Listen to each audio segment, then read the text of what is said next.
Ny Paska izay lohahevitra efa mahazatra antsika loatra izay no anasako anao amin'ny ity alatsinainy fa folo volana novambra ity, manasanao mba hahatratra amin'ny farany.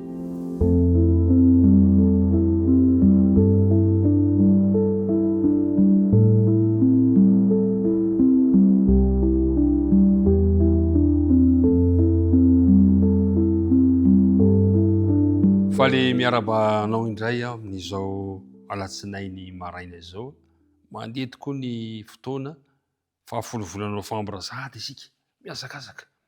Mino fa miazakazaka takatany ihany koa nefa ny fitomboantsika ao amin'ny tompo. Tonoana mandrakariva ho anao ny fiadanana sy ny fahasoavany anjaka ao ambony tsirairay avy. Itriny dia hiaraka hivavaka isika. Raha io misaotra anao izahay no ny tombotsoa mbola omenao anay, no tombonandro izay mbola havelomanay, ary indrindra izao fitahiana raisina izao amin'ny alalan'ny fandiniana ny teninao. Misy manam-paniriana mba fikasana fa tsy mba mahatratra izao ka ny tombotsoanay zaka dia misaotra anao izay. Ankehitriny ary raha andinika ny teninao indray izahay dia isory ny helokay fa fao ny fahotanay ka fianoanao kosa ny fanena masina mba hampianatra anay ny teninao. Teto moa taty amponay dia mitahi eto mpiara-midinika rehetrarehetra eto amin'ara Kristy nangatana vavaka. Amen. Ny andinina tao tadinana dia anokafantsika ny dinika izay fanaovantsika. Matitoko fahenina ka ny andininy fahatelo amby telopolo. Fa alefantsika tsy moramora ihany izy, fakatsao aloha ny fanjakany sy ny fahamarinany dia hanampy ho anareo izany rehetra izany. Misaotra anao amin'ny fiarana tampoka nalatanteraka izany andinina tao tadina izany. Fantatsika tsara omaly fa nandalo famorana reto vahoakan'Andriamanitra. Ankehitriny indray dia toe-javatra manokana indray no hatrehan'izy ireo. Kanefa fantatsika tsara fa hiatrikady anie, zay ve no mamaika ankehitriny? Tsy zay ve no tokony hazakazahana? Zay ileo katsao aloha ny fanjakany sy ny fahamarinana. Inona indray no nasainy Josoa natao eto ankehitriny? Ao amin'ny Josoa 5 ka ho vakitsika eo amin'ny andininy 10.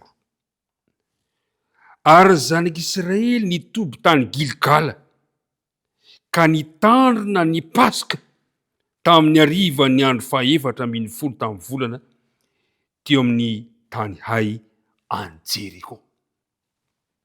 Zay ve no mamaika ankehitriny? Zay ve no ilaina ankehitriny? Eny mpiara-midinika namana, io no mamaika ankehitriny. Katsao aloha ny fanjakany sy ny fahamarinana. Inona no nasaina natao? Ny Paska fantatsika tsara no zavatra faharoa manan-danja indrindra, ny aloha indray ny fakana ny tany Kanana. Teo ny famorana miandry fotoana elaela vao sitrana. Zao indray ankalazany Paska fantatsika tsara fa 7 andro anefa ankalazana Paska tamin'izany fotoana izany. Kanefa dia izany no natao. Ny Paska dia maneho ny toe-jahatra niseho tamin'ny andro tany amin'ny Egypta, izay mampatsiahy antsika ny ala nisehon'ny loza 10 tao Egypta. Inona zatra nitranga? Rehefa namono ny voalohan-teraka rehetra tao Egypta ny anjelin'i Jehova. Nefa tamin'izay fotoana izay tsy nikasika ny zanak'Israely na dia iray aza. Ny Paska dia midika manao hoe fandalovana, ary izany dia narahan'ny fanafana n'izay tany Egypta ny fiampitana ranomasina mena, ary dia lavitra namakivakiana ny hevitra ray manontolo. Ny tantarany taranaka faharoa kosa no nanomboka ny tany efitra.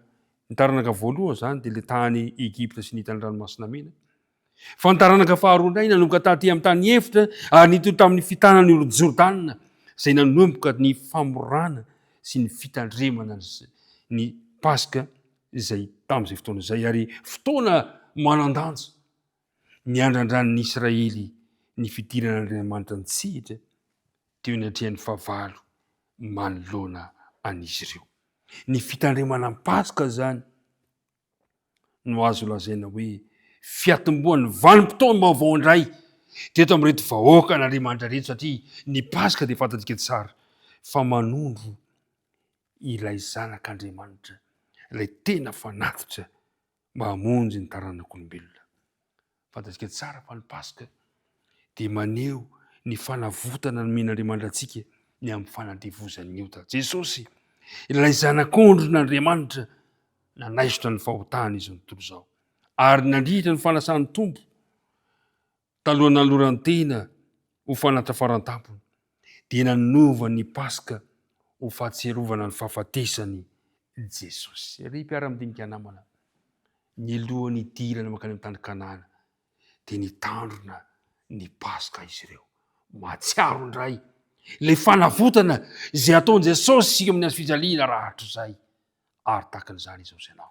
Eo ampianasantsika ny fotoana idirantsika ny tany am-panantenan'Andriamanitra antsika, dia asain'Andriamanitra tsarovantsika mandrakariva ilay Paska, ilay fanolorantena nataon'i Jesosy ho antsika. Toe-javatra be voninahitra io, ary mpiara-midinika namana. Ary izay mahatonga an'i Jesosy katsao aloha ny fanjakany sy ny fahamarinany dia hanampy ho anareo izany rehetrarehetra izany. Toe-javatra be voninahitra ny ao ambadiky ny fankalazana ny Paska sy ny fanasan'ny tompo. Izany hoe fidirany voavitra amin'ilay Kanana ny lanitra. Ao amin'ny Apokalipsia dia milaza takan'izao hoe ny apôstôly Jaona amin'ny izany tandidiny izany moa izy hoe ireo 4,000 alina sy rahetsy sy mandeha amin'ny ranomasina fitaratra izay fahatanterahany tandidiny ranomasina mena sy ny Jordana eo anoloan'ny seza fiandrian'Andriamanitra, ary koa mankalaza ny Paska tena izy sy ny tena fanasan'ny tompo amin'ny fampakaram-bady ny zanak'ondry. Ry mpiara-midinika namana isany, eto izany dia zava-dehibe ny tandremana ny Paska mialoha ny idirana tao amin'ny tany Kanana sy andraisana ny fizarana ny tany. Zava-dehibe ny mahatsiaro an'izany. Ry mpiara-mianatra namana isany, tsarovy fa Jesosy ilay fanatitra teo amin'ny fijaliana mba hamonjy anao. Ka nahatonga antsika hanana anjara amin'ilay fiainana mandrakizay noho ny amin'i Jesosy. Ka amin'ny fotoana rehetra atsiarovanao anaovana fanasan'ny tompo dia mahatsiaro izany fitiava-dehibe izany isika. Na dia atao hoe mainka sy todina aza niditra amin'ny tany Kanana dia tsy azo adino izany fitiava-dehibe izany. Zay le hoe katsao aloha ny fanjakany sy ny fahamarinana. Andriamanitra ne hitahy antsika tsirairay avy. Andriamanitra ne ampatsiahy antsika isan'andro san'andro ilay fitiavana nasian'Andriamanitra antsika tamin'ny alalan'i Jesosy Kristy teo amin'ny hazo fijaliana, ka nahatonga azy ankalazanao, ankalaza andray aho zanakalahy sy zanakavavin'Andriamanitra. Tompo ane ombantsika tsirairay avy indray. Hivavaka isika ankehitriny. Tompo, misaotra anao izahay noho ny fitiavanao anay, ka nanekenao anay, nanekenao ho faty teo amin'ny fijaliana mba ho fanadiovana sy fanafotanao anay. Aoka tsy ho adinonay izy ireny. Ka na misy toe-javatra toa mahamaiky anay indrindra azy eo amin'ny fiainana, dia aoka ataony ho lara-pamena kokoa aza ny fahatserovana ireny vanim-potoana izay namonjenao anay ireny.